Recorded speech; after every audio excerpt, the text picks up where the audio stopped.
What's up, everyone? It's Idris Salam, aka Bosco from the Bronx, Richie Junior Sports Podcast. And it's more like a commentary. We got some questions we need to answer. Canelo Alvarez, Caitlin Clark, Angel Reese. That's the CCR I was talking about, not Credence Clearwater Revival. Oh, but don't get me wrong. Great band, one of the greatest of all time. Hey, even a New Yorker like myself love CCR. Credence? Oh, come on, man. Got to get down with them. But anyway, let's go on first topic. Let's talk about Jesse Benavidez. Let's talk about Canelo Alvarez, two champions that get down. But my question is, when are you guys going to fight? Are they going to fight?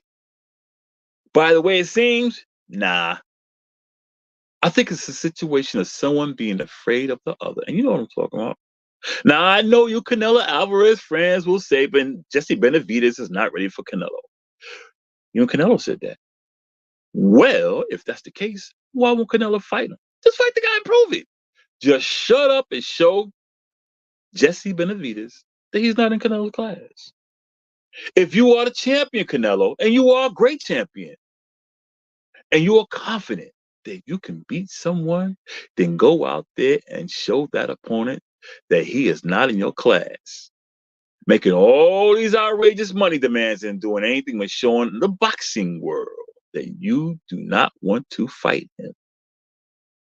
You make these excuses about Bud Crawford saying he isn't big enough, he isn't for enough people, blah, blah, blah, blah, and all this other nonsense. Okay, give Benavidez a shot.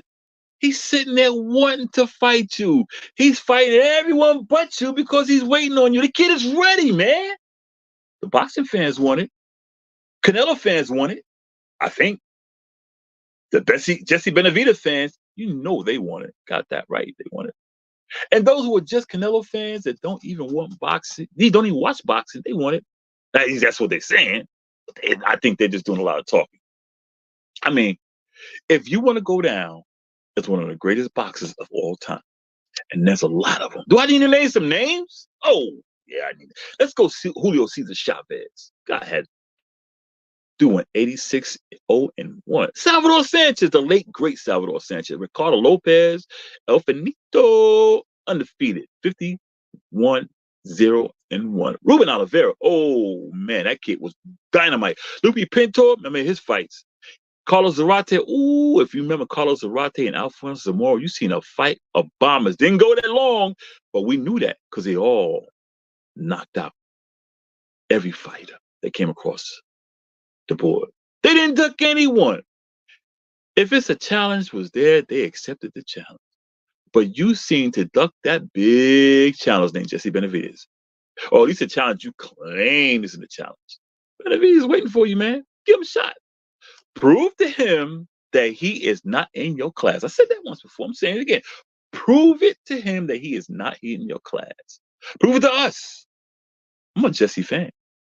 This kid gets down. Prove it that he's not in your class. Otherwise, don't claim you are the greatest Mexican fighter when you are beating guys that haven't proven themselves, like you said Bud Crawford hasn't done. Let's move on. Huh. Yeah, controversy right here.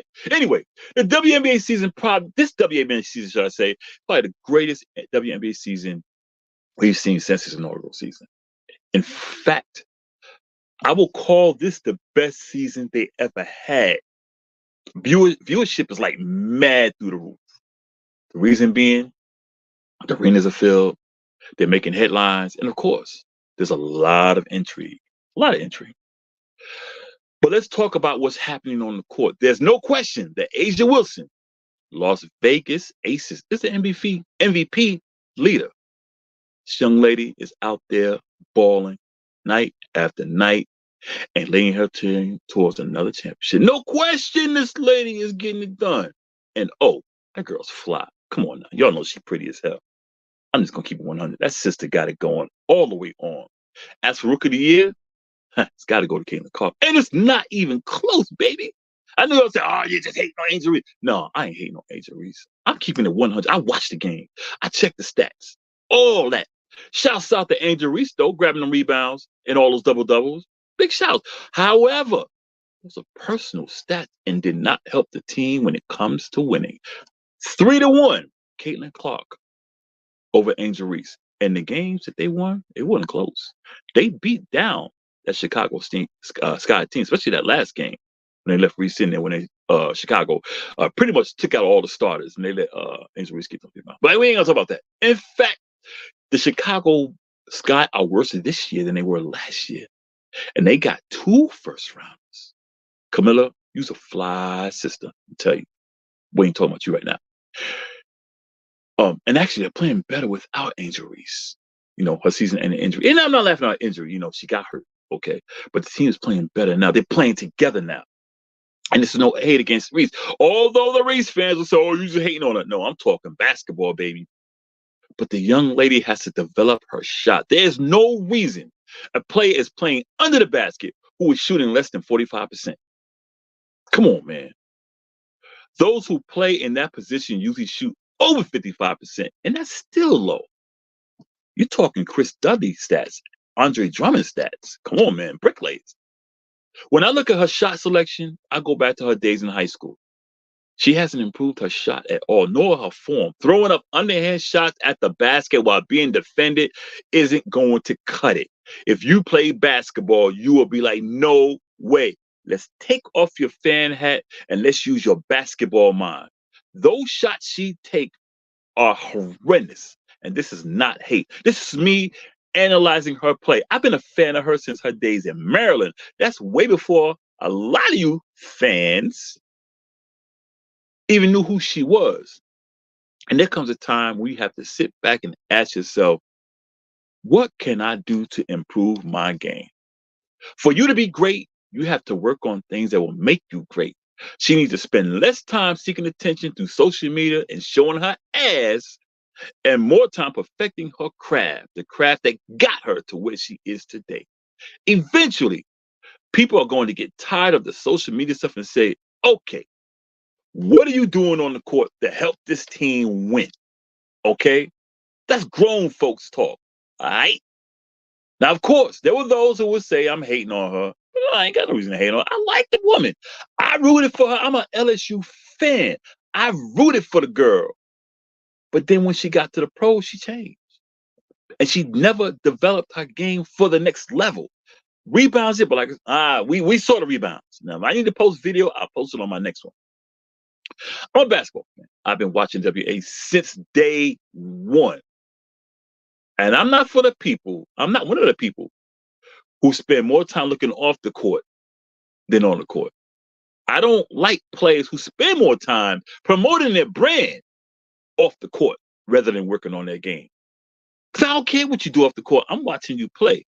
What you do off the court, if you balling, I'm like, okay, let me check her out or him out. You know, I want to see what y'all doing. I want to see about your brand. But if you looking like ass on the court, forget about it. Some of you out there are just fans because she shows her ass and her beauty. The girl is beautiful. Let's keep it 100. She got a nice little booty on her too. But yeah, she's beautiful. But you guys don't even watch the game. A lot of you don't. I could tell because y'all say this. Oh, she's going to come back and win Rookie of the Year. No, she's not. She's out for the season. That goes to show y'all don't pay no attention to the game. You know, I watch the game. I do, and I have. The young lady must work on her game. The team is bad. And it was in turmoil until she got hurt. That team came together. Speak on Caitlin Clark, that other C. She came into the league with a lot of fanfare, you know, because of shooting abilities. Girl can shoot. Man, she can shoot it from the parking lot and hit it. What people fail to realize is that she's a pretty good point guard. In college, she's one of the league leaders in assists. And right now, she set the assist record for rookies. And I think she got the assist record, period. We have to check that out. Not only that, her team is one of the best teams in the league. After being one of the worst last year, in fact, players like Kelsey Mitchell, oh, that sister could ball. Leah Paulson, oh, that girl. I call her the paint woman because she's down in that paint, dominating. Last year's Rookie of the Year, of course. She's thriving, and I'm happy. And she's happy. She's on the winning team. Let's not forget Lexi Hall. Now, Alyssa Smith, their numbers have lifted exponentially since Clark has arrived. Clark has made this team much better than they were over the past 8 seasons. In fact, this is their first playoff appearance in that time. And it's not like they're the wild card. They're moving up. One game to play, they're in already. They locked it up a week ago. When I see Clayton Clark play and watch her interviews, I see a player that exudes humbleness. She doesn't take the glory. She's not about the drama. She's not about the shine. It's about the team. She passes everything off to the team to the point where the team says, girl, you are so humble. She never takes credit, but she will take the blame. That's a champion right there. I don't see this in Angel Reese. In her, I see just her. It's about me. Look at me. Blah, blah, blah, blah. She whines a lot. Oh, I should be this. Play your game, girl. Shut up and play your game. Your game will speak for you. Is out there being a leader on the court and a leader in the locker room while taking a back seat after games when it's time to talk to the press. When I see Clayton Clark, I see her with the team doing things, lifting weights, dancing, having fun, working out together, getting it together. It's not all about her. Again, it's about the team. But let's get back to basketball. She leads all rookies in basically every category, including turnovers. Ooh, that's not good. But when you're a point guard, that happens. Now, I am not exonerating her for the turnovers because some of them are her fault, some of the teammates' fault. But you can't use one bad stat to erase 7 great ones. When you compare the two players, Angel Reese and Caitlin Clark, in rebounds, of course, Reese got the rebounds. That's her job. She plays under the basket. But there's one stat that Clark leads that Angel Reese should be leading it. Blocks. Caitlin Clark plays outside the perimeter, but she leads Angel Reese in blocks. Block shots, that is. Why is that? I guess that's that defense that she didn't have in college. She also leads Reese in points scored, steals, assists, free throw percentage, shooting percentage, win, shares, and efficiency. That's your rookie of the year, y'all. Now, there's also a racial aspect to this entire conversation. Not what I'm saying. I'm talking about those outside. On one side, you have the blacks who are going to vote for Reese no matter what. Most of them vote because she's fly and because she's black. On the other side, you have the whites who are going to vote for Caitlin Clark no matter what because she's white. This goes the same with the athletes like Cheryl Swoops. I spoke about her some time ago. It's a racial aspect. Then you have guys like me who are not looking at the racial aspect. I'm looking at the sport. I'm looking at the game on the court. And what I'm seeing and what I'm reading in the stat sheet, everything favors Caitlin Clark. Now, there's also a gender issue applied to this. But I'm not going to talk about the men. And I'm also not going to go there for real. Let's talk about cancer. And this is like, I'm going to get serious right now. I was serious with everything else. I'm going to get serious now. I was diagnosed with prostate cancer a few months ago. I didn't tell anyone until recently. And you know what? Let me put the camera on myself right now. I was diagnosed with cancer about 2 months ago. I didn't tell anyone. I kept it to myself because I didn't want people to worry about me. And because I'm good. I'm good. And I found out between yearly physicals. I had one last year and I had one this year. And my doctor, I had my blood test. My doctor said I think they found a spot on your prostate. So I got my biopsy and everything, and they said, yeah, it's like on one side of your prostate. They said, well, we caught it early, which is great. That's great for me, of course. And it's great for my family because they know, okay, this can be treated. And I talked to the doctor. And I say, doc, keep it 100 with me. Like I tell my other doctors, don't be afraid to whatever. Just keep it 100. They said, look, your prognosis is good. We got it early. We're going to see what else. We're going to do a scan on you, see if it's spread it anywhere. We're going to talk about methods to get this. They said, but I think we can get this cut out of you. But I say that to say this. If you're over 50 or even younger, go ahead and get your prostate checked. It's not gay or anything like that. Get your colonoscopy. Get all that done because you never know. Time can pass. And when you do go get checked, you're like, you got cancer, sir. And it spread it through your body. And you might be at the end. You didn't know. You don't have to get skinny and gaunt, to have cancer. I had a friend, Michael Spell, who was a big guy. He passed away. He had cancer. It happens. Get checked. Take care of your health. Since I found out I changed my diet, I cut out the fried foods and the processed cheese, and I had cut out pork back in 2006. Um, I don't eat any red meat anymore. I drink lots of water. Oh my God. I drink at least a gallon and a half a day. Easy. And of course, it's throughout the day. Doing it when it's hot, I probably drink more. I don't drink any sodas anymore.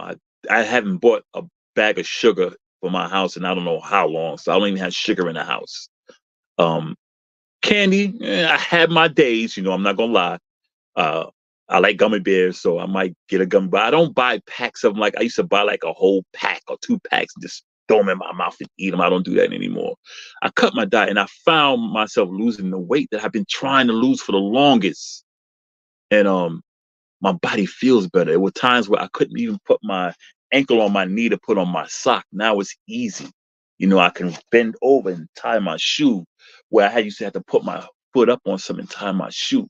I feel better. I took a jog. I was at work just yesterday and I took a little jog up the hallway to get to the kitchen because I'm a chef.